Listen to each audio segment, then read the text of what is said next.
আজই ডাউনলোড করুন আর এনজয় করুন আপনার পছন্দের শো। এই নিয়ে আমার রাজা চিঠি দিয়ে আমাদের প্রেম পর্ব শুরু হয়েছিল। নমস্কার, শুভ সন্ধ্যা। পাশাপাশি একসাথে পেরিয়ে বহু বছর, ঝড় ঝাপটা সামলেছে সব, ভরসা ছিল মনে, ভালোবাসায় অভিজ্ঞতায় সংসারী তারা, মুখে অল্প প্রকাশ পেলেও প্রেম ছিল গোপনে। মিতাদি, অমিতাভবাবু, 35 বছরের বিবাহিত জীবন, 35 বছর আগে কিভাবে শুরু হলো? 35 বছর আগে আমি তখন উচ্চ মাধ্যমিক পড়ছি। উচ্চ মাধ্যমিক তখন 19 বছর বয়স প্রায়। তখন হঠাৎ আমার পিস্তুত দাদা আর কি ওর সম্বন্ধটা নিয়ে এসেছিল। ওর মা অসুস্থ ছিল, তা তখন ওরা দেখতে এসেছিল।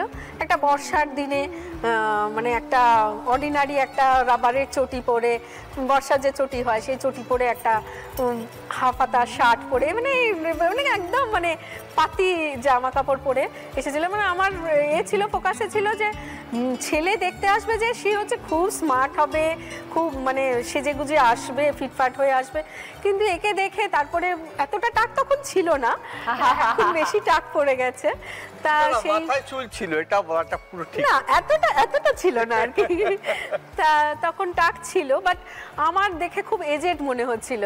তাই তো আমি বলেছিলাম যে না, আমি মানে ও আমাদের দুজনকে একা ছেড়ে দিয়েছিল যাতে আমরা কথা বলতে পারি। তা ও আমাকে জিজ্ঞাসা করেছিল যে কি আমাকে তোমার পছন্দ হয়েছে? আমি একদম প্রথমেই বলে দিয়েছি না, আমার আপনাকে পছন্দ হয়নি, আমি এখন পড়াশোনা করতে চাই, আমি আপনাকে বিয়ে করব না। তারপরে ও হচ্ছে আমার আত্মীয় স্বজন, আমার দাদা দিদিদের সবাইকে ডেকে পাঠিয়েছে, সবাই পাশের ঘর থেকে চলে এসেছে। আসার পর তারপরে আমাকে মানে ওদেরকে বলছে যে পছন্দ হয়নি, আপনাদের মেয়ে রিজেক্ট করেছে, ও এখন পড়াশোনা করবে। তখন আমাকে টেনে নিয়ে গেছে আমার পাশের ঘরে, আমার দাদা দিদিরা টেনে নিয়ে গেছে, আমাকে অনেক করে বোঝালো, এ করলো যে এরম ছেলে পাবি না, সরকারি চাকরি করে, খুব ভালো ছেলে, মা বাবার দুটো মাত্র ছেলে, এই বড় ছেলে, খুব ভালো মনের মানুষ, একেই বিয়ে কর, একে বল যে হ্যাঁ পছন্দ হয়েছে। তারপর আমাকে ঠেলে দিল ঘরের মধ্যে। আমি তখন ওকে কাঁদতে কাঁদতে আমি গিয়ে বললাম যে হ্যাঁ আপনাকে আমার পছন্দ হয়েছে। কাঁদতে কাঁদতে আমি চালটা ওইভাবেই চেলেছিলাম যাতে ফেসে যায়, কিন্তু মেয়ে তো কাঁদতে কাঁদতে গিয়ে বলেছে যে আপনাকে পছন্দ হয়েছে। ওইটা তো করাতে হবে, ইনডিউসমেন্ট। তারপরে আমাদের রেজিস্ট্রি ম্যারেজ হয়েছিল জুলাই নাগাদ, আর ডিসেম্বরে বিয়ে হয়েছিল। তারপরে অমিতাভবাবু মনটা পেলেন কি করে? যে রিজেক্ট করে দিয়েছিল তার মন জয় করা তো চারটিখানি কথা না, কেঁদে কেঁদে বিয়ে করলো। দেখুন, একটা ব্যাপার বলি, সংসারে যদি থাকবেন তো ঘটি বাটি তো আমরা, ঠোকাঠুকি তো লাগবেই। ঠোকাঠুকি লাগতে থেকে কড়া বাজনা থেকে মিষ্টি বাজনাও বেরোবে তো। তাহলে সেইটাই আস্তে আস্তে হলো, ছেলেমেয়েরা হলো। মানুষ করতে গিয়ে ও আমাকে যা সহযোগিতা করেছে, আর ছেলেমেয়েরা যে জায়গায় গেছে ওর অবদান অনস্বীকার্য। ছেলে মেয়ে কি আছে মিতাদি? আমার 2 মেয়ে, বড় মেয়ে বিয়ে হয়ে গেছে, আমার নাতনি আছে। আচ্ছা। আর ছোট মেয়ে হচ্ছে ডাক্তার, ও এখন এমএস করতে গেছে। ওকে, যোধপুরে এমসে আছে।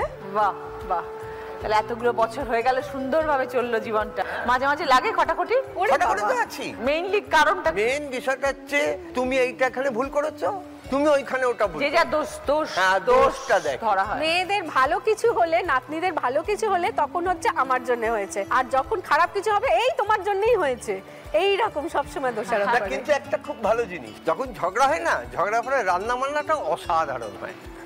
আমার রান্না করতে খুব ভালো লাগে। খুব ভালো লাগলো পরিচয় হয় মিতাদি, অমিতাভবাবু খুব ভালো থাকবেন, সুস্থ থাকবেন। আপনি ভালো থাকবেন। মীনাক্ষী দি, চিঠি দিয়ে শুরু হয়েছিল, কিভাবে এই চিঠির আদান প্রদানটা হলো? অ্যাকচুয়াল আমি গেছিলাম, দিদি জামাইবাবু থাকতেন কাশ্মীরে। আচ্ছা। আমি গেছি কাশ্মীরে, আমি আর আমার দাদা বেড়াতে, ওর বন্ধুর সাথে বেড়াতে গেছে। আচ্ছা। ও দিদির বাড়িতে বেড়াতে এলো, ওর মানে বন্ধুর দাদার সাথে। বাঙালি থাকলে বাঙালি একসাথে হয়, একটা ইনভিটেশন করে। তা গেলাম, কোনোভাবে জেনে গিয়েছিল একটু গান টান জানি, পড়াশোনাটাকে বাদ দিয়ে রেখে ওই গান শোনাতে হলো, ব্যাস। দুজনেই তো ভীষণ ইয়াং। হ্যাঁ, একদম খুব ছোট। আমার তখন সেকেন্ড ইয়ার, আর ও তখন বোধহয় স্কুল। ওই যাই হোক, আমার দিদিরও ওকে খুব ভালো লাগে। গান শুনিয়েছিলেন? অসাধারণ গান গাইতো তখন, অসাধারণ। আমার ছোটবেলাটা শান্তিনিকেতনে, মানে ছুটির সময় শান্তিনিকেতনে শিখতাম, মানে মাসির বাড়ি যেহেতু। তো প্রথম গান শুনলেন দাদার কাছে, হ্যাঁ, কি লাগলো তখন? তখন তো চিনতেন না, জানতেন না। না, গান শুনে ভালো লাগা, রূপও ছিল, অসাধারণ দেখতে ছিল। আর আমার দিদিরও ওকে খুব পছন্দ হয়ে গেল গান শুনে। আর জামাইবাবু আর্মি অফিসার ছিলেন, অ্যাকচুয়ালি জামাইবাবুরও খুব পছন্দ হলো। সেই থেকে মোটামুটি বাড়ির লোকেরাও জেনে গেল ব্যাপারটা। আমরা গোপনে যে চিঠি লিখতাম তা কিন্তু নয়, আমার বাড়ির লোকই জানতো। আমরা দেখা করতাম শ্যামবাজারে। এইভাবে কতদিন চললো? 5 বছর বাদে আমাদের 5 বছর। তার পড়াশোনা ততদিনে কমপ্লিট হলো? হ্যাঁ, পড়াশোনা আমার চাকরিও হলো। তা ওদের বাড়ি থেকে এলেন, বাবার সঙ্গে কথা, দুই বাড়িতে কোনো সমস্যা হয়নি? কোনো সমস্যা হয়নি, ভালোভাবে হয়েছে একদম একদম ভালোভাবে সোশ্যাল ম্যারেজ। তো 40 বছরে কি বুঝলেন একে অপরের সম্পর্কে? দুজনকে ছেড়ে থাকতে পারবো না। এইভাবেই চললো আমাদের। তো 2017 আমি রিটায়ার করেছি। তার আগে গোটা সংসারও সামলেছে, মা বাবা, আমার মা বাবা, ভাই বোন সবাইকে, তাদের বোনের বিয়ে দেওয়া সব কিছু। বাহ, খুব ভালো দাদা, দারুণ, থ্যাংক ইউ। গানেই যেন জীবন কেটে যায়। রীতাদি, 43 বছর আগে দেখা হলো কিভাবে? ওর সেজ বোন আমার বান্ধবী ছিল, আমরা একসঙ্গে পড়াশোনা করতাম। তাই এদের বাড়িতে আমি যাওয়া আসা করতাম। আমার বাবা মা ছোটোবেলায় মারা গেছে, আমি দিদিমার কাছে মানুষ হয়েছি।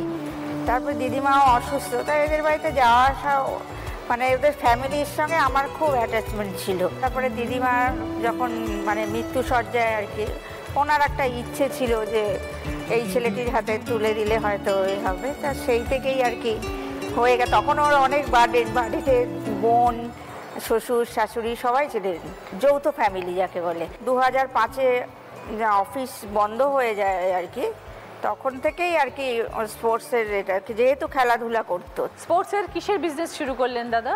রেফারি ইকুইপমেন্টস, হ্যাঁ, তাদের ইকুইপমেন্ট আমি করি, যেহেতু আমি এক সময় রেফারিং করেছি। আচ্ছা। কিন্তু প্রফেশনের কারণে আমি যেটা ফুলফিল করতে পারিনি। রেফারিংটা আমার প্যাশন ছিল। আচ্ছা।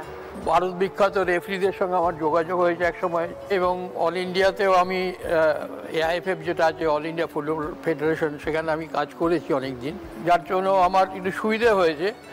এখনও আমরা রেফারিংয়ে এটা করছি, পুরো ব্যবসাটা আমরা দুজনেই সামলাই। রেফারির কিছু ইকুইপমেন্ট আছে, যেমন একটা আছে ইলেকট্রনিক স্কোর বোর্ড, ইন্ডিয়াতে প্রথম আমরা করেছিলাম 2000 সালে যখন মিলেনিয়াম কাপ হয় কলকাতায়, আবার জাপানি ইন্ডিয়া ম্যাচ হয়, সেখানেও প্রথম আমরা করেছিলাম। ইন্ডিয়াতে তখন এটা পাওয়া যেত না, electronic change board, player changing board যেটা হয়। কাজ করতে হয় খুব টাফ, লোক পাওয়া যায় না, ইত্যাদি ইত্যাদি। খুব ভালো। এমনি মাঝে মধ্যে বেরোনো হয়, ব্যবসা থাকলে তো বেরোনো একটু। হ্যাঁ, মোটামুটি ভারতবর্ষের সমস্ত জায়গায় রেফারিংয়ের এই ব্যবসার দৌলতে যাওয়া হয়েছে। আচ্ছা। এছাড়াও সাউথ ইস্ট এশিয়া অনেক দেশ আছে, ওকে নিয়ে যেতে পেরেছি। মানে খুব সচ্ছলতা না সত্ত্বেও খুব মানে দিলটা খুব বড়, মনটা বড়। মালয়েশিয়া, থাইল্যান্ড, পয়সা সিঙ্গাপুর, কম থাক, সেটাই তো আসল। ভুটান, মন সব বিরাট জায়গায়। বড়। সেটাই তো আসল, মনটাই তো আসল। পয়সা যাই থাকে, পরের অত খোয়া মেরানোর লোককে দেওয়া। এখন তো বয়স হয়েছে, প্রচুর চাপের কাজ, কিন্তু করে ভালো লাগে। ব্যস্ত থাকলেই ভালো। হ্যাঁ, কাজের মধ্যে একদম, থাকি, কাজের মধ্যে থাকলে মন ভালো থাকে। ভালো থাকি। ভালো থাকবেন, খুব ভালো লাগলো রীতাদি।